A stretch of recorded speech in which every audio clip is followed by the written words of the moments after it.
Rwanda's mountain gorilla conservation is seen as a global conservation success story, and thanks to the government of Rwanda for keeping conservation policies among other top priorities.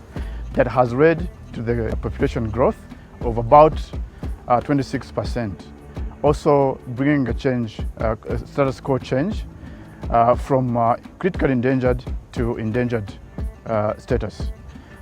That also comes along with a conservation challenge, where we've noticed a trend of 90% of the closely monitored groups are sharing home ranges. And that brings about male-female injuries and high mortality rate, and that also hinders their population growth in the end.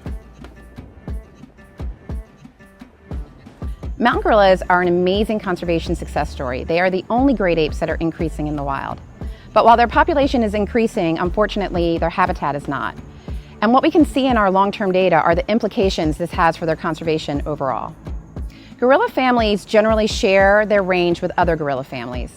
20 years ago, a gorilla family might expect to share 30 to 40% of their home range with maybe one or two other gorilla families. Now we're seeing in certain parts of the park that gorilla families have to share 100% of their range with as many as 5 or 6 other families. And the implications for this are considerable. Gorilla families are now running into each other a lot more. We know from our hormonal data that this can be incredibly stressful, which has implications for their long-term health.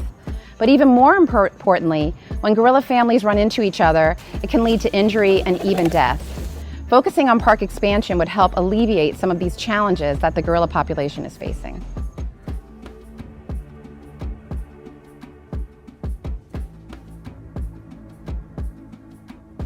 One approach that Rwanda is taking is proposing to expand Volcanoes National Park to be able to accommodate these species for more years, and then also making it better and improving their conservation status. We have done studies, especially the ecological study, that shows exactly where we need to expand, and then also a socioeconomic impact assessment that shows how viable this project will be, and then also actually showing how the expansion is going to impact the communities as well as catering for their well-being.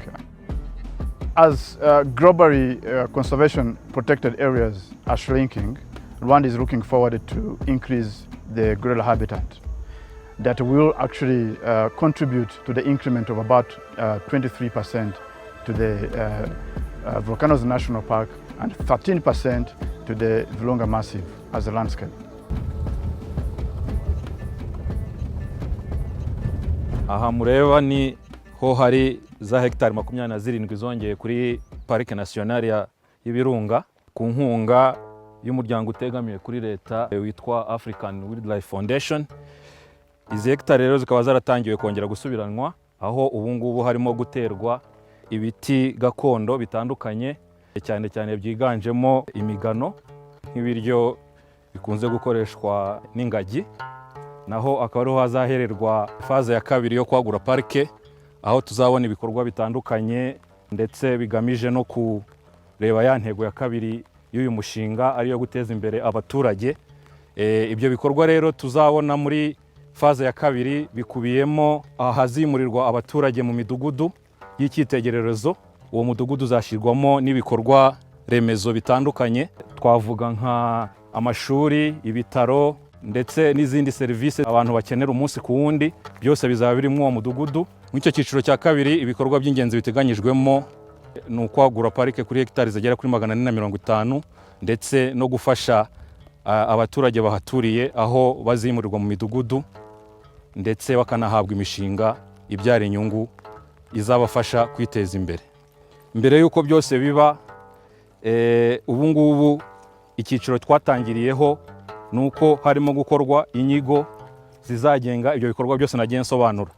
Harimo niyo twita Resettlement Action Plan, nayo izareba uburyo ingurane zizahabwa abazimurwa ahazashyirwa iki cyanya cya pariki, uburyo bizagenda, ese izakorwa ite kugira ngo bizagende neza kandi buri muturage abone ingurane ihwanye n'agaciro k'ibintu afite muri iki cyanya kizashyirwamo pariki.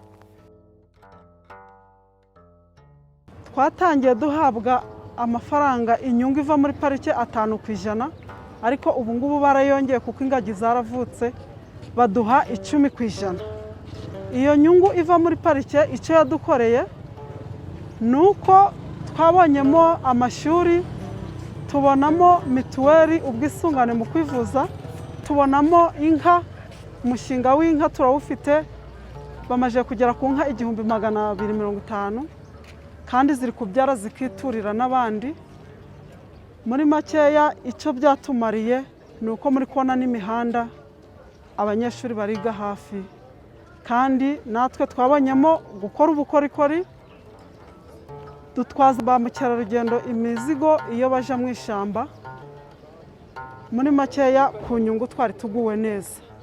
Icyo twebwe tubizeza tuzakora nk'abaturage nuko tuzasigasira aho tujishe igisabo, kandi noneho tugasigasira ibyo twagezeho kugira ngo bitahungabana.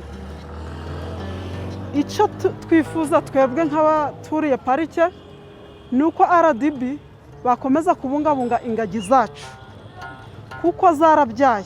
Soza nshimira Leta y'Ubumwe bw'Abanyarwanda iyobowe na Paul Kagame na RDB kuko imishinga batugezaho ni myinshi kandi iracakomeje kugira ngo bazakomeze badusigasire, natwe dusigasire ibyo twagezeho. Murakoze.